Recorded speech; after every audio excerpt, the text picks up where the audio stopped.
Hello, Second Shift community, and anyone else who is watching. This is a really exciting day because a friend of the Second Shift and like original, just power woman, Reshma Saujani is here.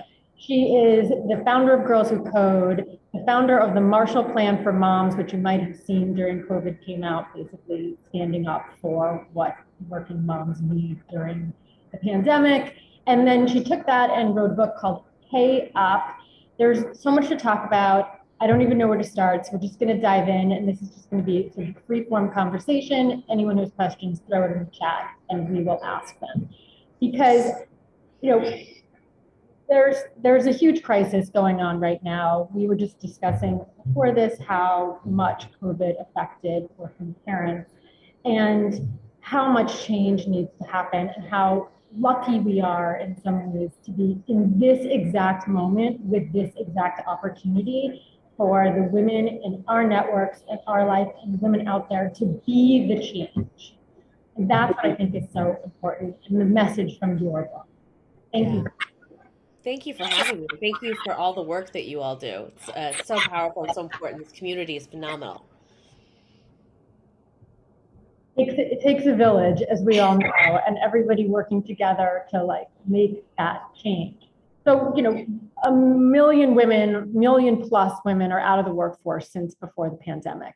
Uh, COVID, remote learning, all of it, a huge disaster for women. But we have to redefine how we think, which is the title of your book. But it's Pay Up, the Future of Women and Work and Why It's Different Than You Think. So how is it different than we think? Because I hope it's really different. It's got to be different. Look, I mean, I spent the past 10 years as the founder of Girls Who Code telling my girls to lean in real hard, to girl boss their way to the top, right? That the corner office was just an express train. They just had to get on it. And I was wrong. During COVID, there's my dog who's just entered our talk. During COVID, I found myself with two little kids, running an organization, and it nearly broke me. And I'm one of the lucky ones. And I learned the hard way that having it all is a euphemism for doing it all. And that it's not just about color coding your calendar and getting a mentor and, just trying real hard. That we have to stop trying to fix the woman and fix the system. And that's the difference that must happen, right, in the next workforce that we design. We can't go back to the old normal, which was all about us just doing more, because that's not working and it wasn't working before COVID. I think one of the things that you say that's so interesting is how the idea of feminism has changed in your mind, because feminism, was all about like we want what men have, right? And there's been different phases of feminism, but again, just push the boundary, push the boundary. You can do more. We can have it all. And what we saw was that like in a lot of ways we can't have it all if the all is what it was. Yeah, Jenny, it was so great writing the book because I really got to lean into history. And there's so much that I learned that I didn't even know. And so we've always been fighting to be a part of the workplace. The only reason why we were ever let into the workplace was because of World War II, and all the men were sent off to war. And so we were basically the replacement. And then when they came back, we were kicked out again. And so we've always not been welcome there. And we always knew from the beginning that to be there, we had to hide our motherhood because that was never seen as a benefit of being a worker. It was seen as being a distraction. And so we've always had these competing identities, being a mom, being an ideal worker, and we've always been on this, proverbial seesaw the entire time. And so we've never forced workplaces to say, see us as this fully formed identity, fully formed and figure out how to make work for a working mother, not a working person. And so we've always been trying to be like men because that was the way that we only thought we would ever be accepted. And feminism, back in the day, there was this amazing wages to housework movement that pretty much said, pay us for our unpaid labor. The fight in feminism has really never been about the unpaid labor piece. And it needed to be. because the reality is we're never getting to equality in the workplace until we start valuing the unpaid labor that women do. I put up a post in LinkedIn this weekend, and you still have men and women saying, well, isn't it like nature for women to want to nurture? Aren't they the ones that are supposed to be doing all this unpaid labor? And we still have that Balls and archaic, move for that person yeah, to archaic not get conception that killed. we're just born this way, right? That we're just tied to the womb perpetually. And so it's not that men don't want to do care work, it's just that we won't let them. Our vagina won't let them. And it's just not true. Not true. And I think that you've said that, and you've written that in this new workplace right now, we've gotten in some ways more flexibility. We've seen the cracks in the system. We've seen that, there's kids and where the problems are. And we're seeing a lot of companies sort of throwing money at the problem. And you write that could actually be harmful in other ways because you're going to throw money at it, but what does that actually mean Yeah. ultimately if there's no actual change? Yeah, I mean I think that, or you create like a separate but equal system where you allow for remote working, but it's really only working moms that are taking advantage of it. And you don't redesign hybrid work, you don't redesign the workday, you don't redesign technology. And all of a sudden we're doing it because we're trying to do laundry in between our Zoom calls, or maybe see our kids more than just 20 minutes a day. And so we just get even more and more unequal. The other thing I talk about in the book, Pay Up, is that the pay gap exists between working mothers and fathers. It's so interesting to me how many people read that and was like, oh, I didn't know that. That when they think about the pay gap, they think about the women's soccer team. Well, that's No. like the exception, not the rule. The reason why we have a pay gap is because the minute women become mothers, one, they're penalized for leaving the workforce, almost 40% of their salary. Two, we immediately start thinking that women are distracted, not committed to their jobs. Whereas for men, we think, well, that's a premium. You're a dad. I got to pay you more because you got to take care of the family. There's actually no pay gap, zero pay gap between childless women and childless men. That's So fascinating. fascinating. And in fact, the largest pay gap is actually between childless women and mothers, because it's the motherhood piece Mhm. that we discriminate against. And so, again, I think it's very important for us to understand what is driving this, what is driving us from being equal, so we can actually fix it. And the reality is, what's driving us from being unequal is all the unpaid labor, care work that working women do. And then we suddenly have two and a half jobs and not just one. And so you're not raising your hand for that promotion. You're not, taking on that extra responsibility because you simply just don't have time. And that you haven't even processed it. That the reason why you don't have time is you're doing all this kind of cognitive labor that you just kind of do, and you start thinking, oh well, the reason why I'm not raising my hand is I just don't feel prepared, and the imposter syndrome stuff comes up when it's really not even an imposter syndrome. It's really not even performance. It's really not even about ability. It's about the fact that you have this other job that you haven't Exhausted. registered as a job, and you're exhausted.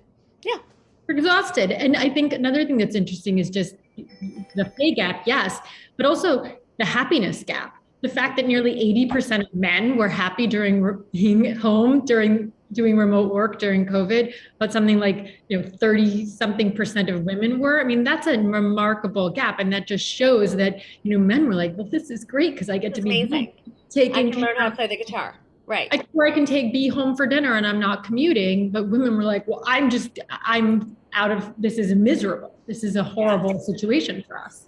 Yeah, I mean, this is the biggest thing, right? I mean, 51% of moms say they're anxious and depressed.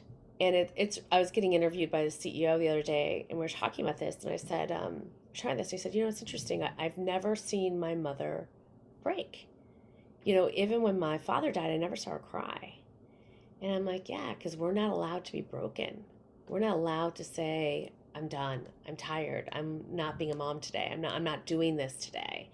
And so we've been holding it in, holding it in, holding it in, holding it in, medicating, popping pills, drinking more. That glass of wine turned from one to five, right? At the end of the night, and so we're constantly trying to numb our exhaustion and also this sense of just not being seen.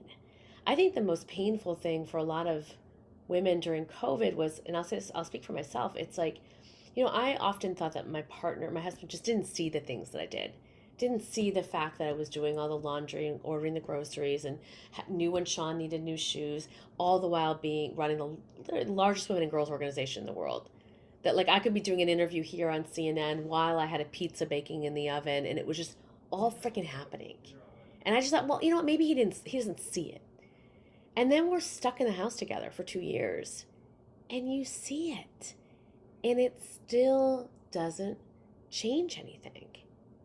So again, this sense of just not being valued, no one ever thinking about you. I think that's why school closures were just so painful, that like an entire decision could be made by elected officials with, again, information we knew. Like when they came up with hybrid learning in September as their plan, we knew between March and September who was actually logging on the kids and what was happening.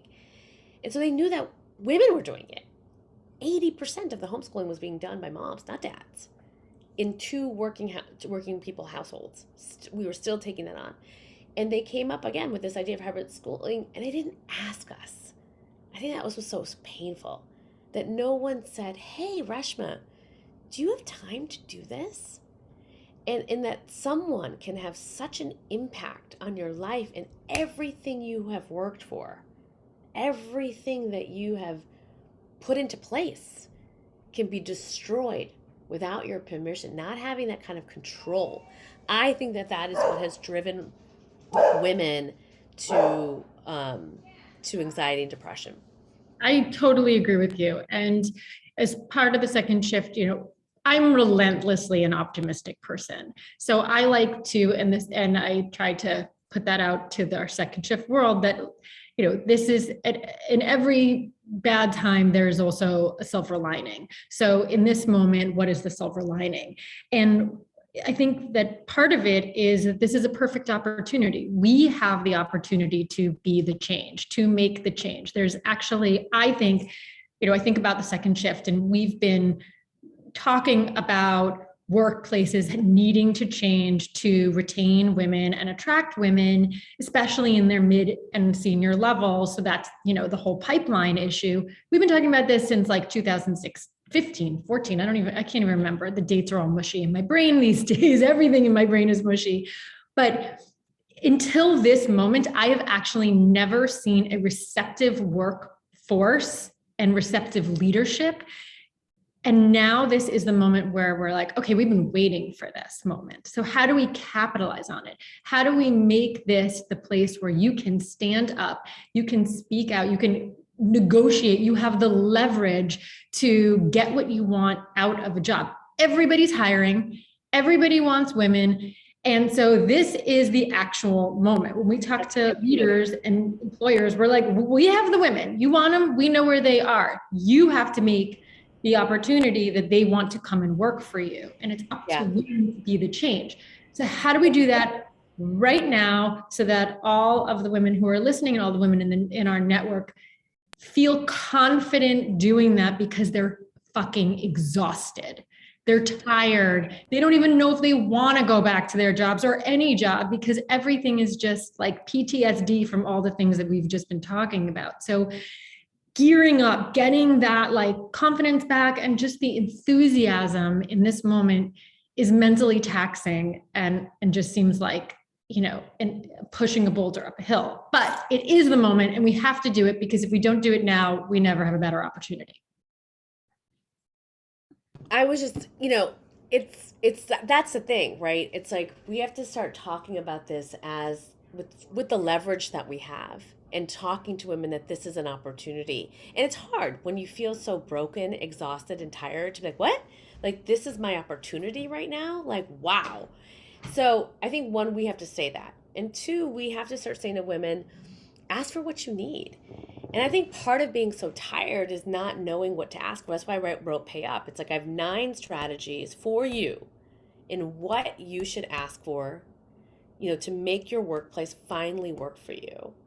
And we've, again, talked to survey thousands and thousands of women, and, three of them real quick. One, subsidizing your childcare. Why do some women either leave the workforce or in most cases, essentially downshift their careers? Because they look at the cost of their babysitter, they look at what they're making, and because of the pay gap, their husband's not always making more than them, right? And so they say, well, this doesn't make sense. Or the family says, well, this doesn't make sense. So if we actually companies started offering childcare, that equation would really shift. There's a limit, and right now companies offer, they pay for your egg freezing, they pay for your museum memberships, but when you become a mom, all that support actually really ends. So what if you worked for somebody that started supporting you in your childcare? What would that feel like? And I say to employers, it's the number one thing that parents want. It's a number one, when people are resigning right now, they're not resigning because they don't want to work. Sorry, Kim Kardashian. They're resigning because they don't want to work for you. And so if people are looking for places where they can actually maintain having a family and having a career that they're excited about. So subsidizing childcare is really, you know what I mean? Number one, again, this idea of flexibility and remote work, it's wild to me that 2 years later, we're still having the same damn conversation about whether people should come back to the office or not come back to the office. Like, I'm so disappointed in my mayor, which is, the narrative of like, well, take off your pajamas and come to work. That's not why people want to have flexibility and remote. It's not because I want to be sitting here watching Netflix. It's because half of the daycare centers are shut down and that it's really hard to find childcare right now. Most after school programs are not fully functional. So like most people who have kids, and I have a 2-year-old and a 7-year-old, it's a day-to-day game. You know what I mean? Like it is literally day to day in terms of like how I'm trying to manage how to be a CEO, how my husband can have his job, and how to take care of these kids all at the same time. Most families are going through some version of that, even more at the extreme. And so instead of fighting it, how do you design workplaces to actually work for working parents? It's really, again, an opportunity. So look, I hope you read the book and like really think about, okay, these are the things that I need to ask for and that I need to actually fight for. I think finally, generally, we have really, because we never had power, we always felt like our jobs were at risk, so we couldn't ask for something. It's why we breastfed in closets. It's why we put networking lunch instead of saying, well, I got to go to a pediatrician. We don't have to do that anymore. For the first time in the history of our nation, there are more jobs open. They are desperate for you. Desperate for you. So we can change the game right here, right now. But it is really about having women recognize that. And I don't think that they're crazy for not, because for so long we haven't had the power. What are the things that you've seen that have been positive when people are going in and asking for that have been well received? So they can feel empowered to ask for those things. Yeah, I mean, one, I think the idea of flexibility and remote, people are actually, when they make the case, I think, and they explain it. I mean, people will always say, well, I support flexibility and remote working for parents. So I think people recognize that parents are having a unique situation right now and they need that flexibility and that predictability. So I would ask for it. I think the childcare thing, look, 10% of companies are subsidizing childcare. We're going to get to 100%.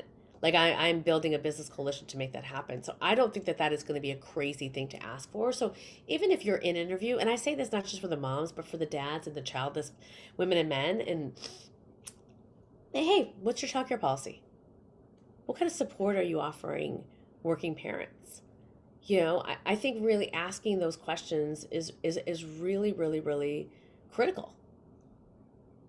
Love that. And one of the things that we think about a lot is also you have to train managers. It's also on the companies to train managers to work this way. That's a really hard part because you can offer all the things in the world, but if your company is not trained to then implement it and to create the day around what this working parent has asked for, then you're just, it negates itself. Yeah, and I also think the thing is like not all of us need the same things. Meaning like, even when I was a CEO, it'd be like, well, can we really give that to working parents? Or, people who have elderly parents that they're caring for. And I'm like, yes, we want to be the society that one day you may be a parent. One day you may have to take care of an elderly parent. One day you may need this benefit too. So even though you don't need it right now, you know what I mean? Fight for something that you actually may need. It's what I Not talk. only pay up, it's pay it forward. Yeah, and it's I say this to women because a lot of young women look at me like, no, thank you, I don't want to have kids. I mean, our birth rate is at a 50-year low, and I say to them, but listen, don't let them take your choice away from you. You don't want to have kids because we have structures in place that make it tenable for you, and you look at that like I get you. So instead, help me create a world so you too have choice one day if you decide to make that decision. And I think that's again what we need to talk to young, again, childless women and men about. Absolutely. I'm just laughing because I'm remembering a conversation that Gina and I had with a young portfolio manager at a venture capital firm when we were first starting. And again, this is like 2015, maybe. We're having this conversation, and this young girl, we came in and explaining the proposition of the second shift. And this is before, Hillary Clinton lost, and there was all this data and this whole like sort of women's empowerment feminist movement. And so she looked at us, and we were walking through why the second shift was needed. And she was like, I don't really understand. Is this for women who are, playing golf, but then they want to work a little bit on the side? Why would you need this? We broke it down for her, explaining what, sort of the next 20 years of her life was going to look like. And by the end, this woman had like tears in her eyes. She was like, why am I even going to business school? Why bother? Yeah. We explained, we're like, that because you can be the change. You have the power to make this change. You have to be the one who's on the forefront. And, sorry to burst your bubble that this is how life looks, but that is what it is. And if you're not going to be willing to make the change when you have the opportunity, then you can't cry about it when it's not there for you. Yeah, I mean, it's not the narrative that we sold people. I was watching The Dropout last night, and there's this line where Leary Elson, whatever, says to Elizabeth Thuran, it's like, I hope you're not going to be a mom or have kids, because that would just destroy your company. And it's really the narrative that we have been selling because of the girl boss culture. We've been selling for so long that like actually being a mom is a distraction, will get in your way. So you better, figure out, how you're going to, get to 100 plus, you know what I mean? With those kids or without those kids. And I think that we have to just stop. It is really a wholesale shift of the feminist movement right now. And so we're kind of stuck. Not to go back to Kim Kardashian's comments, but I was just being interviewed about it. And because I was thinking, why would she say that? Because kind of like she knows better. And it's not really of the moment. Of the moment is this recognition that girl boss culture was the problem, because it made it seem like it was your individual problem that you were not, succeeding or whatever, rather than the collective. And so this idea of just, well, you don't want to work is why moms have gotten always shat on. You know what I mean? Because it was as if we did not want to commit to our jobs. But I think that the statement was, again, an indication of how deeply seated it is. The work culture. Yes, how deeply seated this hustle culture, this girl boss culture, this lean in culture, that this work, that even in this moment where you're doing 6 hours more of unpaid labor, where you're totally exhausted, where your mental health is in your toilet, where your children is traumatized, you should still just work. I saw it also as like a person who's deeply insecure with her own success, that she has to basically say, well, I work and I work so hard and that's why I got this. And it's But like, I no, think it's, you but I didn't think work, but congratulations. You also have all this other infrastructure in place that people don't. So don't like be compassionate. We're but she's human. not alone. Meaning, like, how many times have you heard our mayor, the president of the United States, like CEOs say, come back to work? I mean, the narrative in cocktail parties of like, well, people just don't want to work. People just don't want to work. Yeah, that one really. Don't want to work. People who are saying that were mostly dudes. Yes, mostly white dudes. Yeah. Right, which is probably what was a little shocking about hearing her say it. But there is something. But that is the whole reason why We had to show them, oh, I'm going to show you work. I'm going to work all the time. I'm going to see my kids 5 minutes a day. I'm going to like pop that baby out and be at my desk in 20 minutes. Just Right? from hustle porn. I mean, I think that, Yes. It's why yeah. we did why we showed up that way. But the last 10 years has also been, I mean, look, we could talk about this forever because I have lots of feelings about like the whole way like the VC culture played into that. And, this girl boss, female foundery idea that like we should all be like running the world all day without any way to fix the inequities of like what that actually means and how the deck is stacked against you. We won't go there. Instead, I would just love to know, we have a question from Amber, if there's anyone out there you think that's doing it right now, companies that are leading by example that you can point to where we can take a look at what they're doing and sort of people can emulate that if you're a business, or you can kind of use it as an example of what to ask for when you're going for. Well, look, I think that there's a handful of companies that had started already offering like in office daycare, like Google or Disney. And I think the examples that I want to see now are companies that are doing it now in response to the lever that they want to pull in bringing women back to work. Patagonia has always done a really great job in providing, paid leave to both hourly workers and salary workers. Netflix has really great benefit packages for, for working parents. So I think that there are definitely some.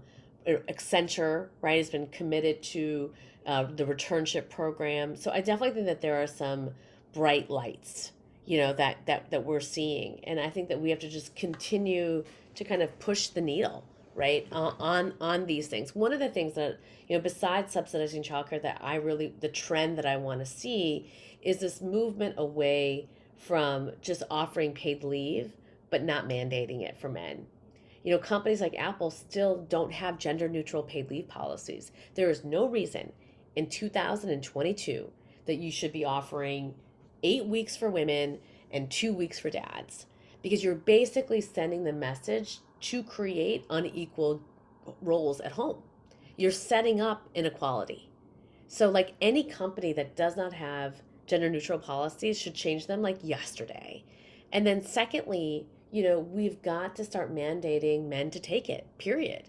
You don't get the benefit, Google, of like telling me how much paid leave you offer if you also can't show me how many men take it and whether the ratio of men and women taking it is the same. Because that's the only way that it changes. We have got to, we just went through Women's History Month. We just went through International Women's Day.